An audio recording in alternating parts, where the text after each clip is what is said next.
Kawaki's days of manipulating the truth, they're almost over. For 3 years, he lived with a lie that was so massive, it altered the entire shinobi world.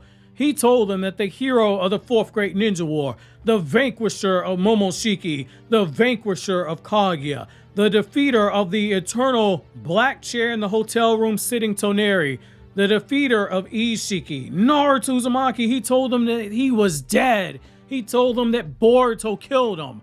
But the clock, it is ticking. And after Boruto 2 Blue Vortex Chapter 24, we know for now for certain someone powerful, someone dangerous, someone intelligent, someone completely unbound by omnipotence itself knows the truth that Naruto is alive. That person is Jura, the awakened Shinju who towers over the gods. Just looked Kawaki in the eyes and he said the words that could unravel everything as he looked down at him from that throne that he was sitting on.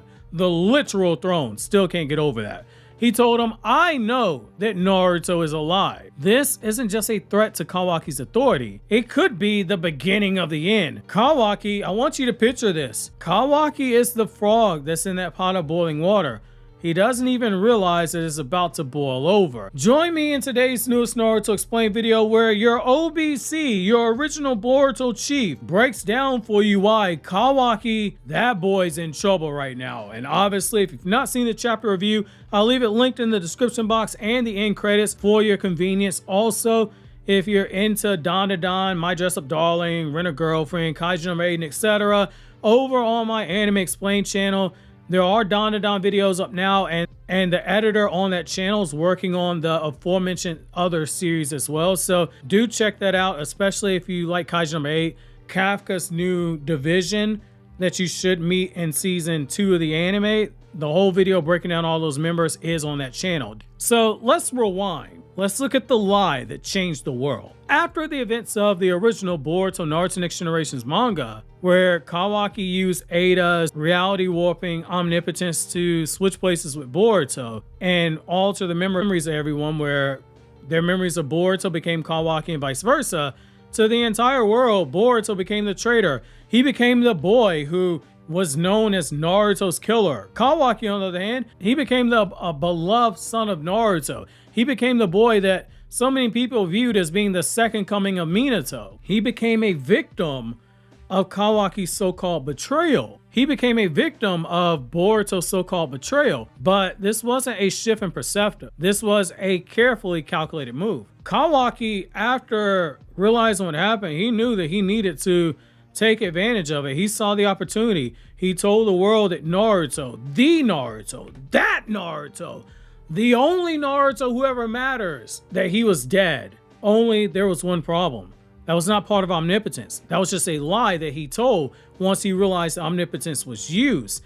As Damon has repeatedly warned him, the moment that someone figures out that Naruto's still alive, especially when they start getting evidence, it's game over. And that warning, it has finally come full circle. It's something that nobody would have questioned before. Hey, there's not a body. There are jutsu that don't leave behind a body when they kill somebody. Nobody bats an eye there. Nobody's going to doubt the words of Naruto's child that, hey, my father's dead, and this girl that we trust because we're in alliance with her has also confirmed it. Nobody's doubting that. But if they start getting rumblings from people other than Boruto, other third parties who are saying this, they're going to start thinking twice about what Kawaki's saying.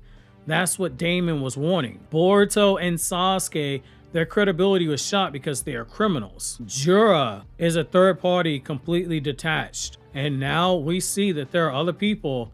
Sumire, she now knows. She didn't know previously. Boruto did not say that information to her and Sarada. And also Amato knows. Shikamaru knows. Sai knows. Or rather, Sai knows that omnipotence happened. Sai does not know that Naruto's alive unless Ino said something to him. And we don't know whether or not Ino has told her husband. If we go all the way back to chapter 69 of Boruto Naruto Next Generations, we got our first sign that everything Kawaki would do would cost him even before he did it.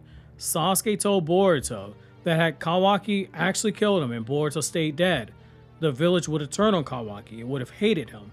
That's why he said it should have been me who took up that burden and not Kawaki. And ironically, Kawaki, without even having killed Boruto now, he's setting himself up to undergo the very thing Sasuke did not want him to undergo. But now that fear is even closer because Kawaki, what he did was actually worse. After accidentally using omnipotence through Ada, because she loved Kawaki so much that she wanted to be of use to him, that a power she could not control made his latent desire happen. He took advantage of it after the fact to tell a lie, to demonize Boruto and hide the truth about Naruto, and he physically threatened Ada to go along with it. Now that lie, it is fraying at the seams. And Sasuke, he's not there to tell Boruto, hey, you know, Kawaki never should have went through this. Boruto is carrying Sasuke's will. He's going to try and save Kawaki, but Kawaki is slowly getting caught. And this brings me to the fact that the Shinju, they're a greater threat to Kawaki than just his existence.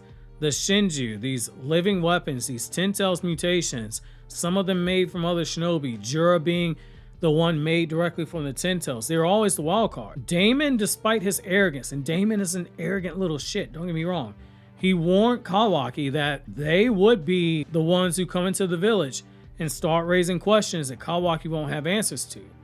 And now Jura, the apex predator of them all, he's gonna come knocking. Jura doesn't just know that Naruto's alive, he's actively hunting him.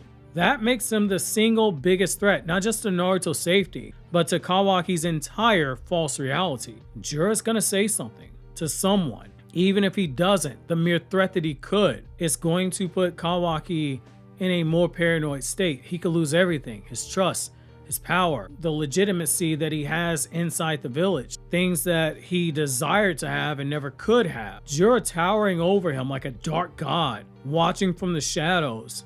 This moment feels less like a confrontation, more like a judgment day. Again, Ikimoto was very specific with the imagery. Jura basically made a throne and was high above Kawaki, questioning him, passing judgment on him the same way a judge would do to somebody in their courtroom. That was very intentional. And given how much Ikimoto loves JoJo Bizarre Adventure, that was probably a JoJo reference too. And that brings me to other characters that could disrupt everything for Kawaki. Sumire, Himawari, and most importantly, Kurama. Jura is not his only problem. In chapter 24, Sumire learned the truth for the first time. Naruto's not dead. We know that Sumire is loyal to Boruto. We know that she and Sarada have always fought against omnipotence. They've tried to prove Boruto's innocence. But Boruto, in chapter 6, never told them that Naruto was still alive. That conversation was disrupted by Mitsuki. He told them about Sasuke. He told them about how the awakened Shinju were made, but he never told him that. When Boruto showed up in chapter 12 and fought alongside Sarada and Konohamaru against Hidari, he never said that my father's still alive. They talked about Sasuke. When Sarada and Sumire went into the Hokage office to speak to Shikamaru, all they asked was how Boruto's interrogation went. They didn't know anything else yet. That was Sumire's first time figuring out the truth because she's hearing it for herself and hearing Kawaki confirm it. That was done on purpose. That's changing. Sumire might be a wild card. The other thing is Himawari is a ticking time bomb, with Kurama now inside of her. A being who might possibly be unaffected by omnipotence might truly remember, hey, Naruto's son is Boruto. Kurama is what? Chakra. Chakra has what? Memories. Kurama could show Himawari, hey, this is what really happened. Your memories have been altered. Himawari was already asking questions. She already was able to sense that something was wrong and that her father was still alive. She could start turning a corner. Her having a Biju inside of her is a game changer. And when she finds out that her real brother was framed and that her father is still alive and that Kawaki's connected, that could be a problem. That could be a betrayal that cuts deeper than any blade. Kawaki won't just lose position. He'll also lose somebody that was in his corner. And then that brings me to the original imagery that I brought to your attention when we first started the video, which is the frog in the boiling water. Right now, Kawaki, he thinks he's in control. He thinks he's got it completely wherever he needs it to be. Jura's like, hey, I know Naruto's alive. He's like, I'm gonna kill you so it doesn't matter anyway. He believes that his limited removal, his power boost, his authority in Konoha as Naruto's child. With enough time, he can find ways to kill Jura. It's not a matter of if, it's a matter of when in his mind. He thinks that, hey, I'll eliminate the problem. But in truth, he's that frog in the boiling water. I've been saying since chapter 4 of Boruto 2 Blue Vortex, I strongly believe that Kawaki is being built towards a meltdown. That frog in the boiling water, the heat has been rising, and really and truly, it's been rising since the moment he told everyone that Naruto was dead. When he told Ada to tell everyone, that's when the heat began to cut on. And now there are people, there are forces that are finding out the truth. Jura, Sumire, Damon already knows, Himawari, and potentially Kurama. You have Shikamaru who knows it. You have Amada who knows it. Sarada is eventually going to find out, and when Sarada finds out, look who her parents are. Both of her parents are hot-headed. And Sarada doesn't just love Naruto. She literally said she wished that Naruto was her father. Sarada's already gone up and got into Kawaki's face before. When she finds out the truth, she is gonna have to be reeled in. That temperature's turning up on Kawaki. He just doesn't realize it. And when that water begins to boil, it's not gonna be a mistake. Kawaki, he's a tragic character in a lot of different ways. He is a boy who in his heart believed he was doing the right thing by stealing Naruto away. He thought that he was protecting Naruto and the village that Naruto loves. But in a way, he's becoming the very thing that he swore to destroy. He is every bit the deceiver, the manipulator, and the power-hungry person that Inosuke is. And that's what makes him so compelling. It isn't about the fall. It's about the slow unraveling. Jura's words, they're not just a plot twist. They could be viewed as a death sentence. Obviously, Kawaki's gonna live, but you get where I'm going with.